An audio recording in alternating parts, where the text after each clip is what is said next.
afternoon, everyone. Good evening, everybody, and welcome to RAMP, Real Access Motivates Progress Weekly Live Podcast. We have a great show for you tonight. We are going to be talking to Jenny Siegel and her mom, Barb, all about navigating the world from a wheelchair. And wait till you hear all the wonderful, fabulous things that Jenny does from her wheelchair. Welcome, ladies. Welcome to the show. Hi. Thanks for having us. Yes. Oh, I'm so excited about the show tonight, and I can't wait for everybody to meet you guys. Jenny, let's start with you. Why don't you tell everybody a little bit about yourself, and we'll go from there. Absolutely. Well, me in a nutshell, I'll try to keep it in a nutshell for you guys. But I'm a 38-year-old quadriplegic. I was paralyzed at 9 months of age due to transverse myelitis. I was originally paralyzed from my neck down, but with a lot of assistance from my mom right here with me, the rest of my family, doctors, therapists, I've been able to regain partial use of my upper body, which allows me to live fairly independently. I own my own home. I drive my own car. I'm a sports producer out here for Altitude Sports. It's a regional sports network here in Denver. We cover the Colorado Avalanche, the Denver Nuggets, Colorado Mammoth, Colorado Rapids. And recently I started doing producing on our digital site as well. So I produce and manage content on our Facebook, Instagram, Twitter pages. And when the pandemic wasn't going on, unfortunately, I also worked for the Colorado Rockies. I was an editor and replay operator for them. Like whenever, I can't say Nolan Arenado anymore, Trevor Story hits a home run, I would be the one that would replay that highlights. It would go out on the scoreboard. I would be the one doing that. So hopefully soon, for so many reasons, the pandemic, it kind of gets a little bit better. But I would love to get back to the ballpark and start doing that job again as well. I've been doing all of my work for Altitude from home, but I'm ready to get back out there. Just we're almost there. We're getting closer. I really hope that we are. You are a very busy lady, just like me, and I love it. Let's hear a little bit from your mom. Tell us a little bit about yourself and how it is taking care of this wonderful advocate. Oh, my goodness. I'm Barb Siegel. My husband is at home. Taking care of Jenny is a delight. It's always been a challenge, but we've made it, and we've done so many things that I never thought we'd be able to do. And Jenny's just a go-getter, and she makes things actually pretty easy. We do the best job we can trying to get her situated to where she can be as independent as possible. She even drives, and I'm just amazed what a beautiful young woman she's turned out to be. Oh, that's awesome. We're going to start with you with the questions that I have tonight. I know that Jenny was paralyzed as of 9 months old. So tell me a little bit about how that all came about and what happens, in case, so the viewers know exactly what happened. So from your point of view, just having a baby and going through all this, tell us what all that was like. When Jenny, she had a cold, a flu virus, and she was at her pediatrician's that morning, and that afternoon she woke up from a nap with a really weak cry, and I tried to sit her up on the floor where I could run to the potty, and she couldn't get her upper body up over her legs, and so I panicked, and I just didn't understand what was going on, and I called my husband at work and said I was picking him up. And at that time, unfortunately, we didn't have insurance, so we had to go to the university at that time, and we took her in, and oh boy, all the questions they put me through, they like child abuse or poisoning or what have you. And by that evening, their ICU was packed, so they sent her to Children's Hospital, and she wasn't diagnosed for 2 weeks. Wow. They just had no idea, but she was actually starting to be paralyzed from her feet and was working its way up. And by the time that they decided to transport her to Children's, she was intubated, and she had no stomach muscles, no diaphragm. It was just wow. And so, I mean, I was pretty much not in shock, just what the heck is going on? And it just, I stayed on a full-time role learning what is going on with my baby. And so it just, it was really hard. And I can't even imagine what you went through. It was hard. And my other daughter, she's 21 months older than Jen. So, we're trying to find places for her to go where we could be at the hospital. My husband had to work, and it was just all a crazy situation. And he made too much money for her to get any, benefits to cover all of her first hospital bill was in the hundreds of thousands. And she was in ICU for 2.5 months and had wonderful care at Children's. They trained me how to deep suction, how to do all of the things that I needed to do to keep her home. And they said she had to eat before she could go home. And anyway, we went home. And as time went on, she would have different episodes where we'd end up in ICU for RSV, for pneumonia. It was crazy. And my other daughter, she had grand mal and petit mal seizures. And so if I wasn't with Jenny there, I was with Shannon. But, geez, you had your hands full. I'm sorry?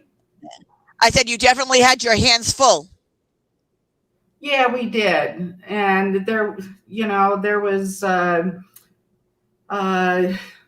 no insurance. It was horrifying. I lobbied. I tried to learn different things that we needed to do, positioning, her therapy, trying to find.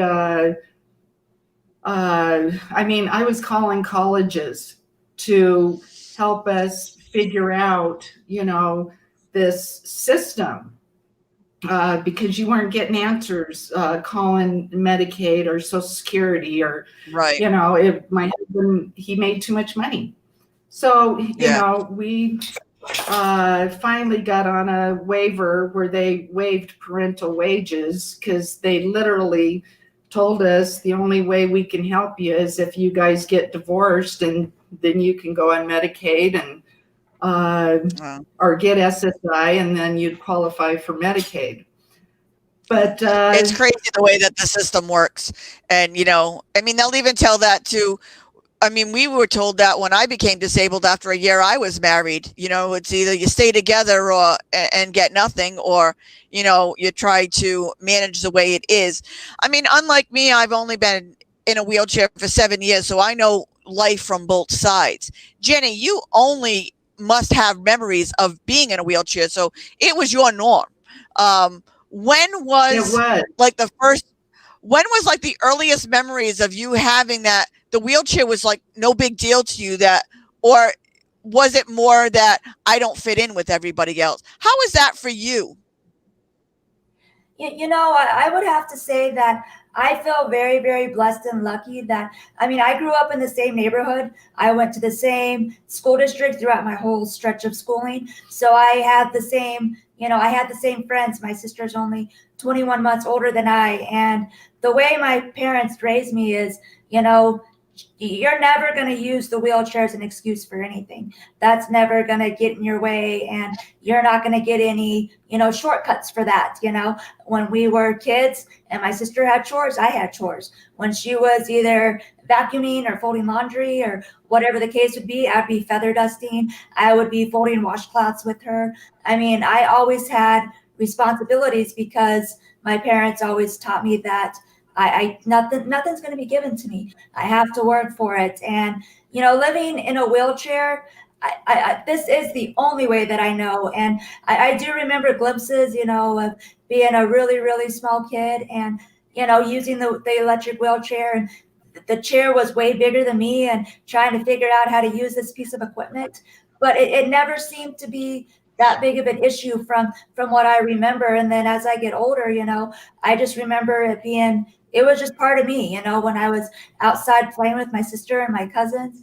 That was just part of how I played outside with them. I would pull them around on their bellies. They would hold on to the back of my chair and I'd pull them around, in the front and backyards. And as I got a little bit older and friends started riding bikes and skateboards and so on and so forth, I would be out there with them and I would just be pulling them along with my wheelchair. Like, it never seemed like it was something that was a negative thing or something that was in my way. I can always remember my grandma for our birthdays. She would let us just go pick out whatever present we wanted for our birthdays. That's how she did it. And all I wanted was a helmet and a pair of knee pads and a pair of elbow pads. And my grandma was just like, but why do you need this? Why do you want this? And I just remember that, like, well, everybody else had it when I was a kid. Like, why shouldn't I have it? And I remember going outside to play, and my mom and dad would just put the helmet on me so that I could be out there playing just like all the kids were. I remember one time my dad put it on and he just kind of knocks me on the top of the head. It's like, go get him, kid. It was just, it was, Yeah. it was just what we did. Yeah. And it never, the every day wasn't, perfect and wonderful, but I will have to say that overall, it was, it made me a stronger person because there were things that we needed to fight for, and things weren't always easy. But I also think that's why I am the way I am today, is because I always did have to fight. So, if I'm not satisfied as to where I'm at, I just keep going until I get to where I need to be. And I don't know if I'm always going to be satisfied, I just wish more people would look at it that way. But I'm saying I wish more people would look at it that way, because let us tell you what our limits are instead of you saying what I can and can't do. Now, is that how you saw it too? When Jenny went into kindergarten, the teacher already had her writing in sandboxes and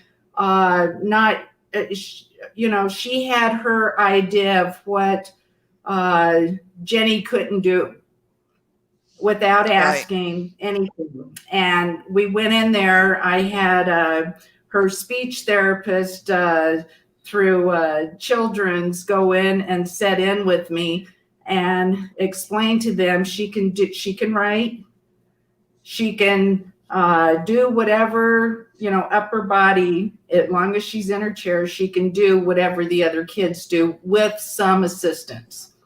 And so then they got her a para for that. But that just amazed me that they already thought that she was not going to be verbal nor be able to write, or it just, that was our first experience. It always amazes me of what people think that I can't do just because I'm sitting down. And there are able-bodied people out there that can do less than I do, and they're walking around, standing around. They just choose not to. But I really want to get into how you got into sports. I mean, not only are you a woman in a wheelchair, you're a woman in the sports world in a wheelchair, which is so out there, and I love it. So tell us how that all came about. Well, I've always had a passion for sports. I've always loved sports. As long as I can remember, sports has always been a part of our family life. I mean, we're just a very sports-oriented family. We enjoy watching sports, and I would remember every Sunday I would be sitting on the couch, watching football with my dad, watching the Broncos. And as I watched more with him, he would even tell me, "Dang, Jenny, you know about this more than I do." And I'm like, I just love it. Like, I just love everything about it. And I played sports that I could. I played softball when I was a kid. I tried to do wheelchair basketball. That was a little bit harder for me just because of my level of injury. But sports were always something that was in my life. And I originally wanted to become a doctor. That's what I thought I would do with my life, just because I love school. I love to learn. A lot of that stuff just made sense to me. Was I don't want to say it was easy for me, but I just understood it. I got it. But as I got older, I kind of realized, well, but my hands don't function quite as well as I would like them to, or would I physically be able to do this job? And even though I didn't, say I couldn't do it, I just did start to look at other options. And one of the best things that ever happened to me, and I'm still so grateful for it, is when I was a freshman in high school. As soon as I went into high school, I was like, I don't care what it takes. I don't care what it is. All I want to do is get a doggone letter jacket. That's all I want to do is get a letter jacket. And you can get, in my high school, you could get it by lettering academically or with athletics. And even though I did get an academic letter, I wanted more than that. So I saw that there was a meeting for the girls' junior varsity and varsity basketball team. And I was like, well, obviously I can't play, but maybe they would take me on as an assistant or a manager. And honestly, that was the best choice that I ever made, to just go into that meeting and see what would happen. Because those coaches, I couldn't be more grateful for them. They made me feel like I belonged on that team, just like the rest of those girls. I mean, one time, one of the assistant coaches literally had to fight with the school district because they weren't going to get an accessible bus for me to go on the road trips with the rest of my team. And they said, well, we don't travel without Jenny. So unless you get us a wheelchair accessible bus, we're not going either. And just the way they made me feel like I was a part of that team, it changed so many things for me. And I started to see, well, hey, there are other ways that I can have sports in my life, even though I can't play them. So I started to write for our yearbook team. I started to write for our school newspaper. And that's kind of when I started to think, wow, I could broadcast sports. Sports would be cool to do. So originally I wanted to be the one in front of the camera. I wanted to be the one delivering the news. I wanted to be delivering the stories. And there's a whole lot in behind to how I got to where I am job wise, but I got a lot of wonderful opportunities through internships, and then I met some wonderful people.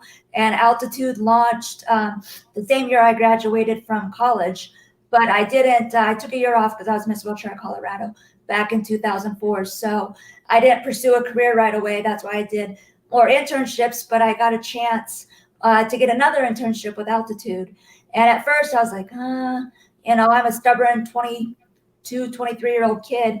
And I'm like, I want to make money. I don't want to be doing internships. I want to move back out of, mom and dad's house, because I was away for college. And then I came back home, and I almost didn't take the internship, but I'm so grateful that I did, because it got me to where I am today. They had me do an internship, and then they hired me on as a freelancer, is what we call it, in that business. And then I was mentored by a wonderful guy. His name was Hank Siegel. No relation there, even though a lot of people think that there is. But he was the producer that brought me on, and he took me under his wing, and he had me producing shows as an intern. And when he would go out of town, I would be producing his shows for him. And then That's awesome. when they were able to bring me on full time, they just said, well, here you go, Jenny. These are your show packages. And I just started to produce. And I don't necessarily have the personality of a producer. You have to be, I don't want to say aggressive, but you have to stand your ground. You have to know what you want. And I have that in me a little bit, but I had to learn to bring a lot of that out as well. But it was Right. an opportunity that was given to me that I just had to take, and I ran with it. And I'm so grateful that I did, because 15 years later, they're still stuck with me and I'm still working there. So Oh, that's amazing. And Barb, how did you feel when she started taking this path and you saw her growing this way? Did that change the way you looked at her? Or did you think, I'm not sure if this is going to be right for her? Like, how was it for you? It was fine. When she got her first wheelchair, she was 2 years old. Mom, I want a wheelchair. I want to be, mobile. When she was in third grade, she went to the Joint Budget Committee and spoke for what she believed in. She did a Dare commercial when she was in the same grade, I believe it was. And she really loved that. And we'd go camping, we'd do this and that. And I think her friends and family kind of helped me get through the scares of stuff, because they would carry her over to Beaver Dams in her wheelchair where she could see it. And,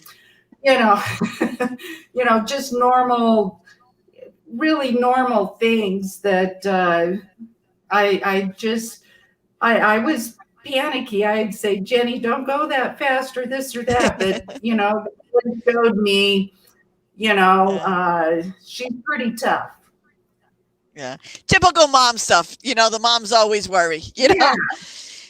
I mean, it was the same thing, because when I became paralyzed, I was coaching my daughter's cheerleading team, her competitive cheer team. And during the season is when I became, paralyzed and stuff. And, then they had to hire the wheelchair bus so the coach could go, not just a player. The coach had to be there, And I'll tell you, to watch people change and watch it, it was amazing. But Jenny, how do your coworkers and friends, or the people that you interact with in the sports world, how do they accept you in a wheelchair? Do they treat you any differently? they don't, and that's why I feel so lucky and so blessed. I mean, I work with some pretty big names out here in Denver, and I get more compliments than I would. I mean, obviously, I would never expect them, but I've heard it from many of the people that I work with that, you know what, Jenny, I don't even think of you in a wheelchair. You're just Jenny, And I remember this first show I started working on, and again, I'm this small, petite girl, and I'm working with a bunch of former athletes. And one of my favorite stories is I was producing this show, and me and the guy that was on camera, we weren't necessarily seeing eye to eye on things. And, I would try to set up meetings with him, and I would do things by the book, and it wasn't working. And one day we just had an awful show. And after the show, I don't want to say I lost it, but I kind of did a little bit. Like, I went out there and I was like, dude, if you and I are not going to be on the same page, and if we're not going to have an open communication, and we're not going to talk about things, you're going to look dumb every day on air. Because if you're not going to tell me what you want to talk about, I can't give you the B-roll, the video, the graphics. And ever since I had that conversation with him, we have been like so tight. We've been the best. We work so well together. I mean, when I was in a car accident, unfortunately, a couple years ago, he was actually one of the first people that called me. So people that I've been able to work with, like, we've gained mutual respect for each other.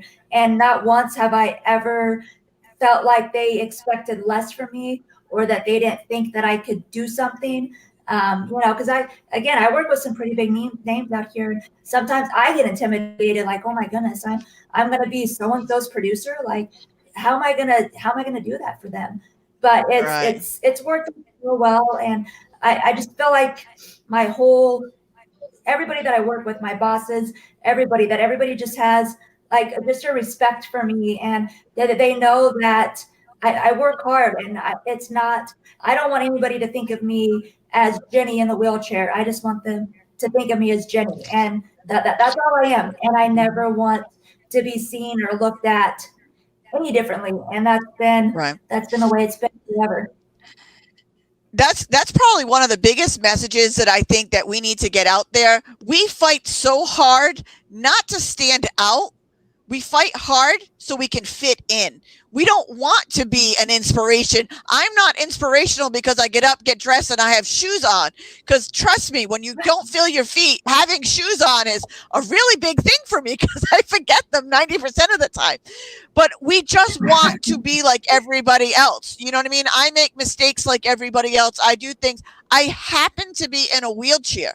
The things that I do because I just want to do them and because I can do them, not because I want to be an inspiration or I want to, you know what I mean, make a name for myself, you know? And I think that's so great what you do, and people just kind of accept you. But you do so much more than just the sporting world. Tell us some of the other things that you do. Well, one of the things that I'm definitely very, very proud of, I've gotten involved with advocating for complex rehab technology. I've been doing it for about 10 years now, and it's honestly been a venture that has also changed my life, has brought so many different wonderful people into my life, and opened my eyes to so many different things. I mean, advocating for complex rehab technology is not only important because obviously it benefits me, because without complex rehab technology, I wouldn't be able to leave my house. Without my wheelchair, I wouldn't be able to leave my house. I wouldn't be able to work my job and drive my van. And if I wasn't sitting in my customized seating system, I wouldn't be able to sit for the hours that I sit and not get a pressure sore. So working with the people over at NARTS and advocating for complex rehab technology it's honestly been a blessing to me. It's something that I've become very, very passionate about, very involved with. And the people that I've met are amazing. Like, they literally have become kind of like an extended family for us. My mom gets to travel to DC. She goes out there with me. When we've been out there, I think she's only missed one trip out there, and it really is a family. And also coming off of that is me and a couple of the people that I've been out there advocating with, we have formed a group called Unite for CRT. And that is something that is even more special to me. It's even a little bit more personalized because I've seen it from the ground up. And at first it was just going to be a group where we, would meet every once in a while just to try to, see how the advocating was doing back in your hometown and what you were doing, and, just kind of updating everybody's progress. But it turned into so much more. It literally turned into a network for people that have disabilities.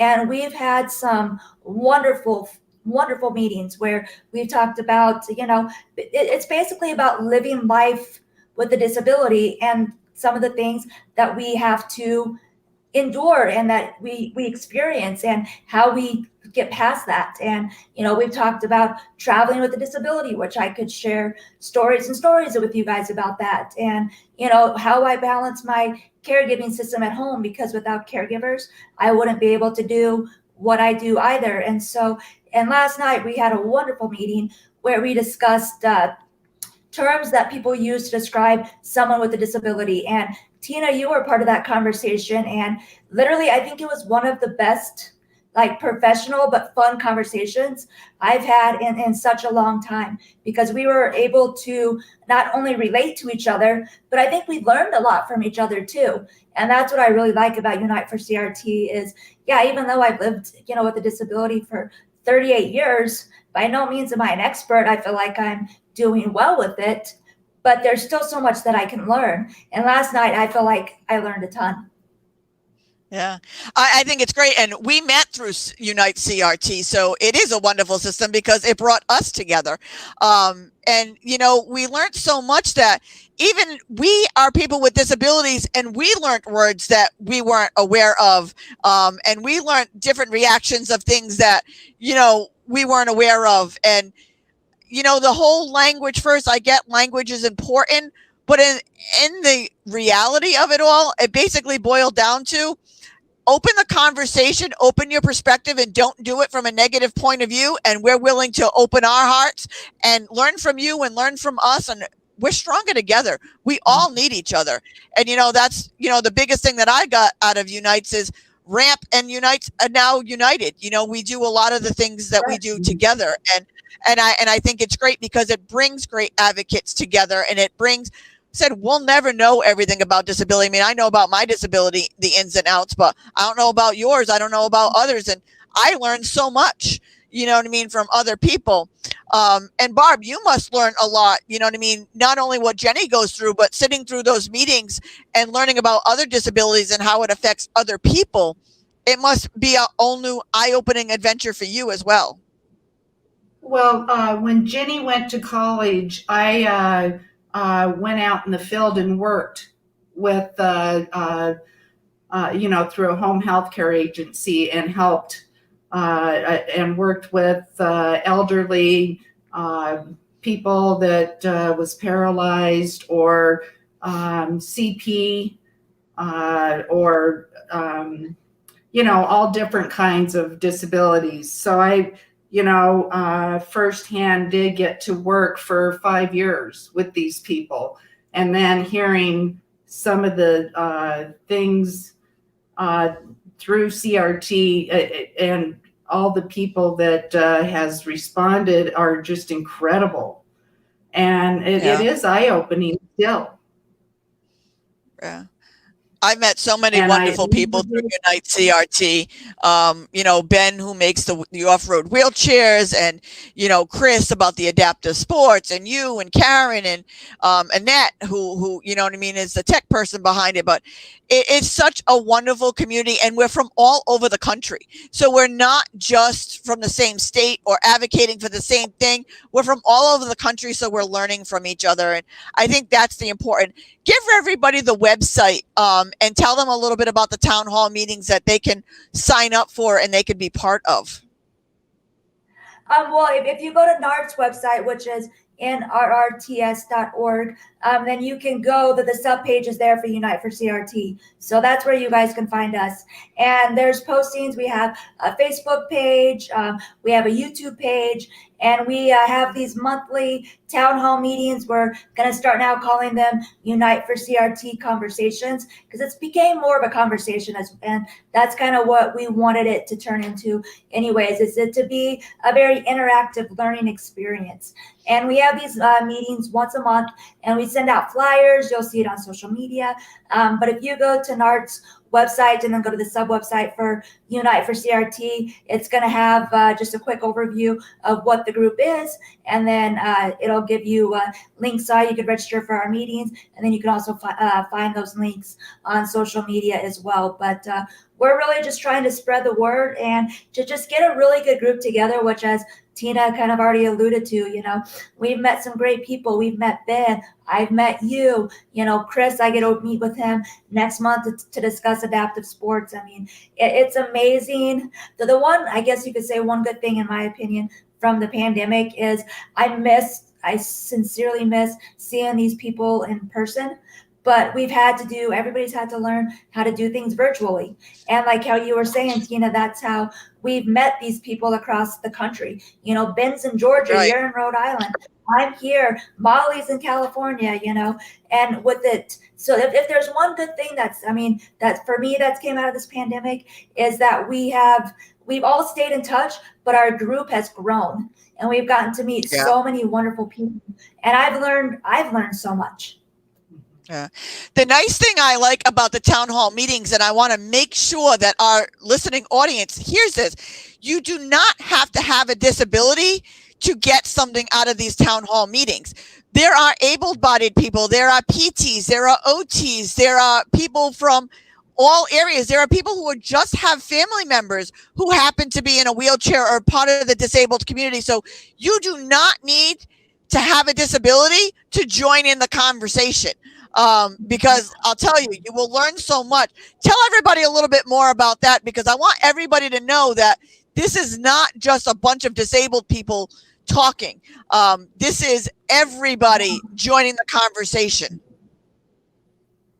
No, absolutely. I mean, it's everybody learning from everyone. And like you said, we have everything from a variety of to clinicians, to suppliers, to therapists, to family members. My mom, and she'll join us. And it's just such a wonderful learning experience, because people can relate to one another. Unfortunately, my mom wasn't able to join us last night, but Jen Mendenhall, who was part of that meeting with her daughter Cody, I think the four of us, Cody, me, my mom, and Jen, I think we can learn a lot from each other because Jen is in the same boat as what my mom was in. It's just such a wonderful way for everybody to learn. And we try to make it a fun environment as well. We want to have fun. We want to joke around. We want to have lighthearted conversations. And I'm hoping that that's how it's coming across, is that it's such a welcoming environment. And we've had so many people joining us that I think that's where we're getting to.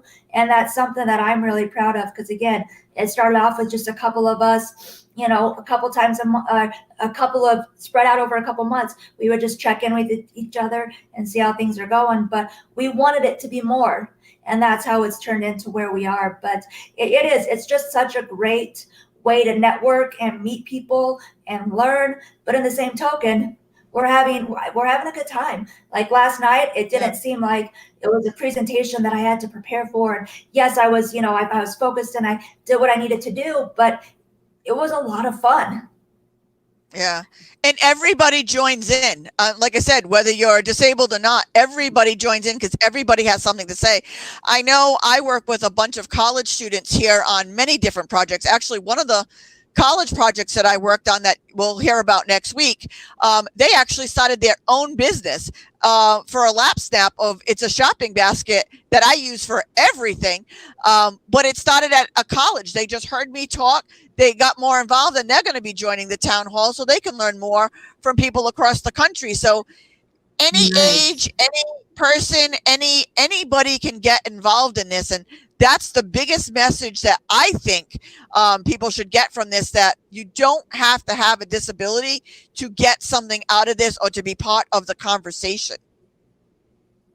Well, and I think it helps the community out there, all of the community, that we have some history, that we learn about, everything that we can to make things nicer and run smoother. And people aren't going to stare as much. They're not going to,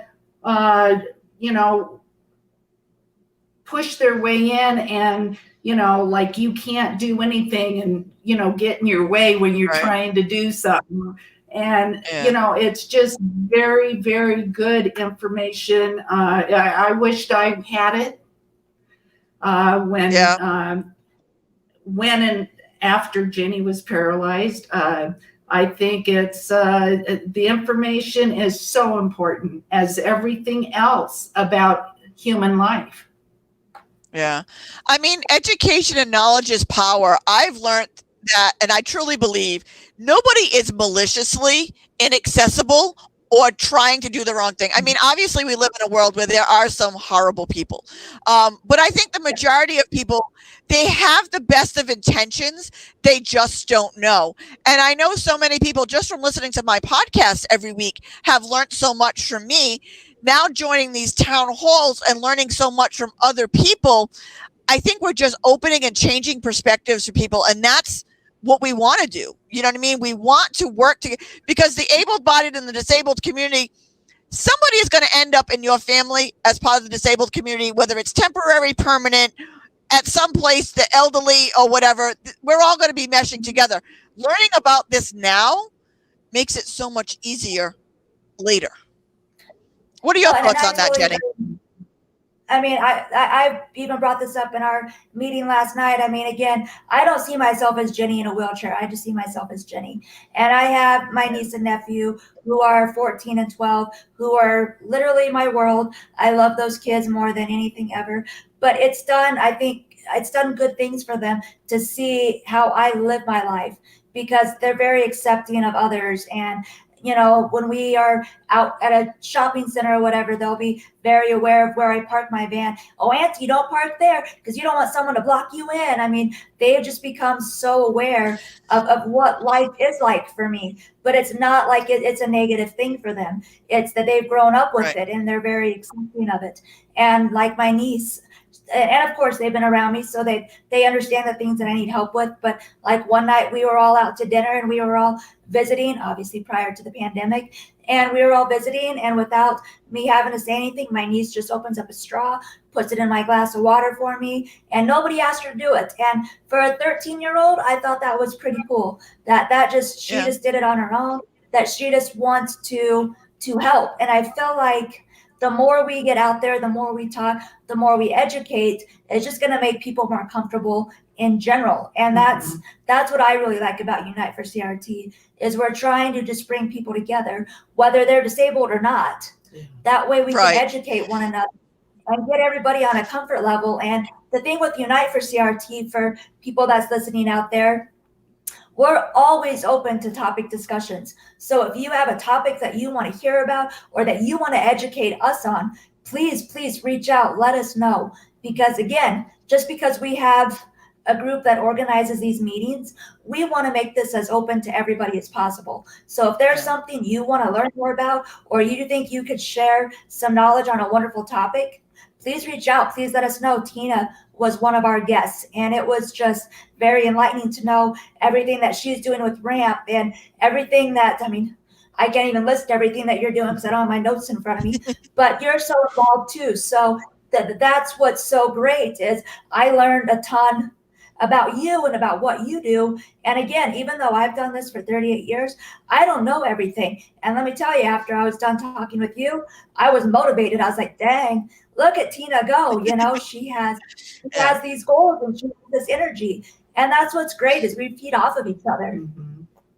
Yeah, it's so true. Like I said, I've only been doing it for 7 years because I've only been in a wheelchair for 7, but watching my children go through high school and watching their friends see me go from a walker to a wheelchair, and nothing really changed other than the fact that I can't get into places and they may have to lift me, or, you know what I mean? We may need to, you know, watching it. It was so enlightening to watch all of the students who knew me before learn me all over again and treat me the same way.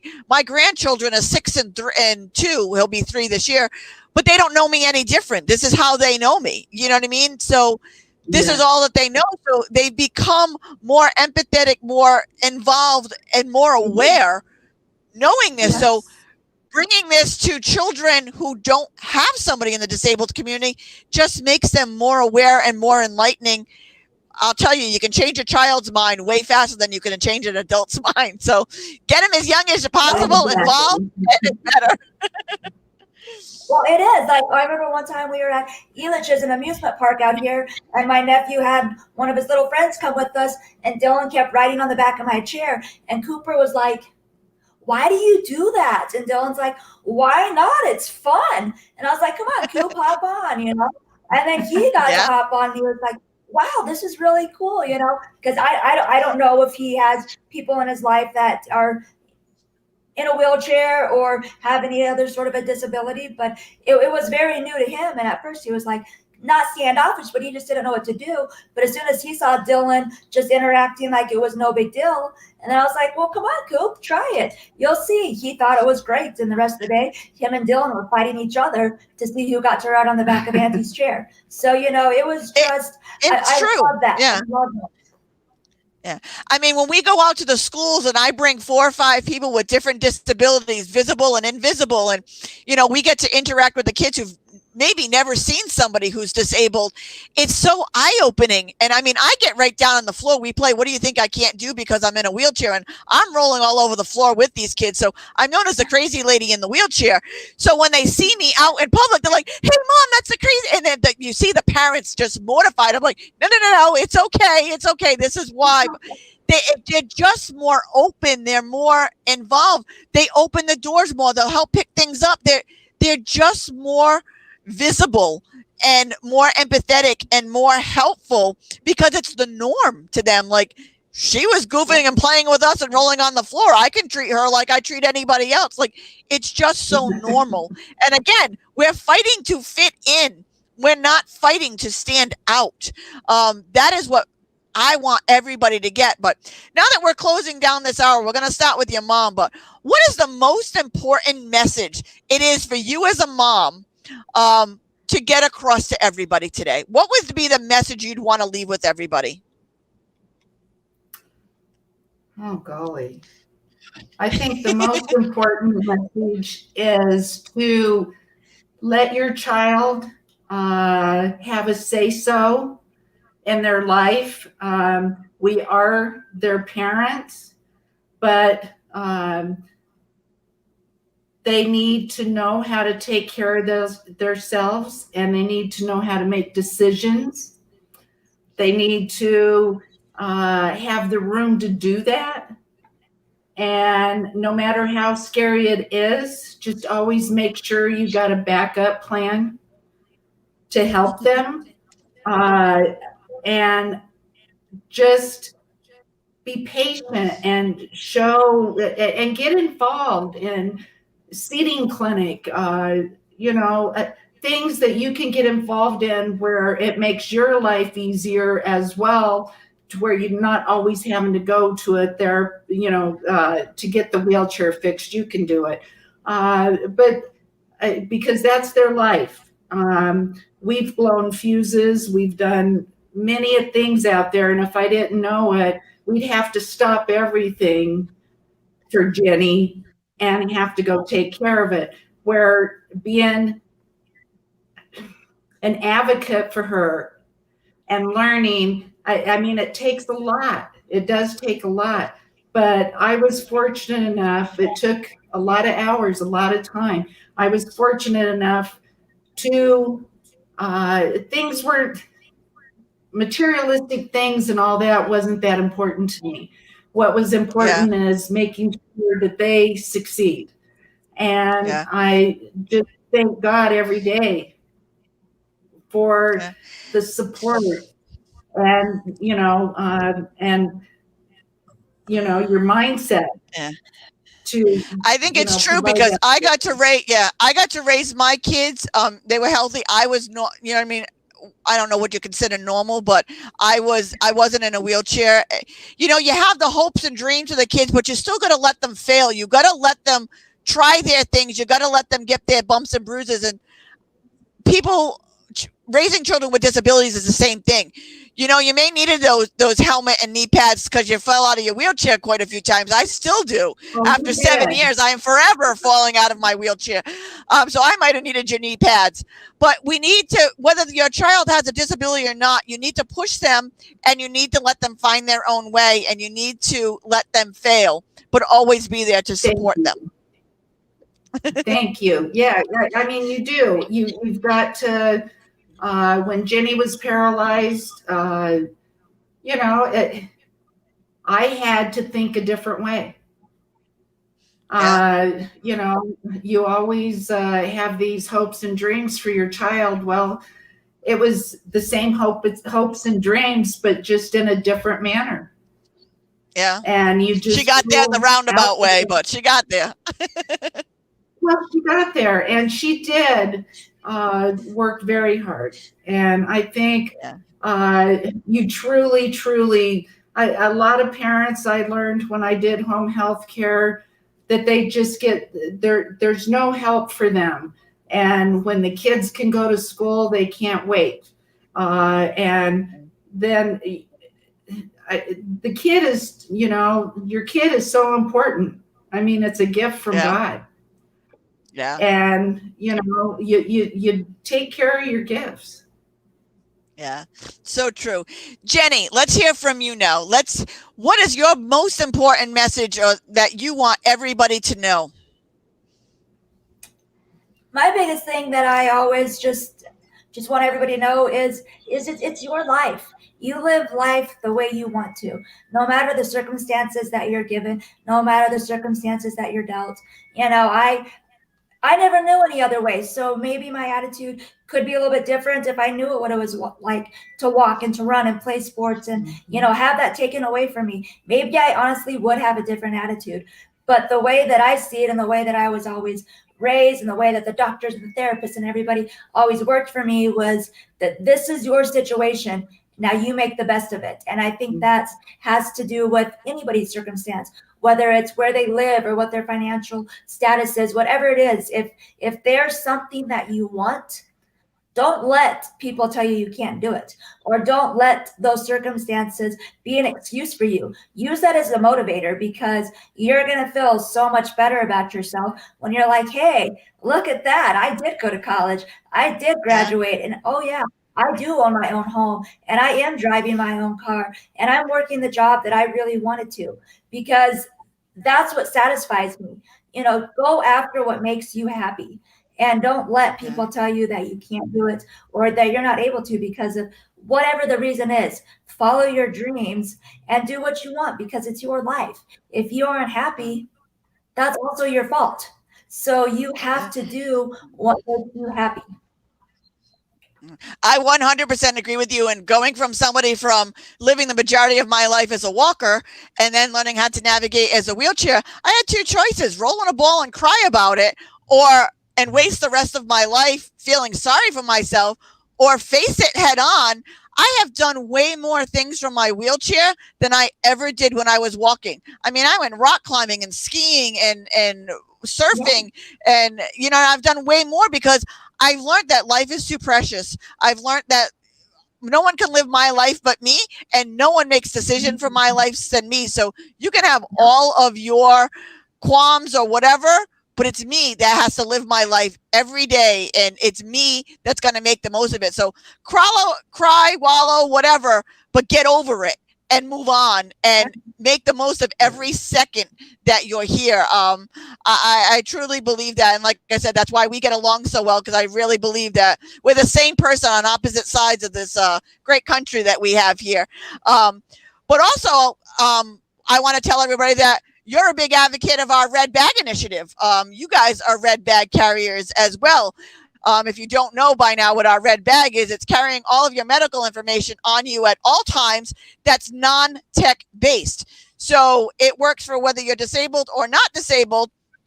But go to www.rampisinclusion.com and go grab your rad bag today, because it could truly save your life. And I know Jenny and your mom are such big advocates for us as well, and for this initiative.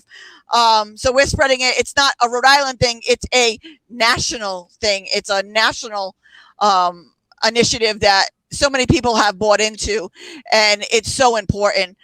Jenny, why don't you say a little bit about that and what you think of this program? I just think it's such a wonderful thing, because yes, even though I try to live my life, quote unquote, as normal as I can, there are still things about me that people do need to know if there is an emergency situation.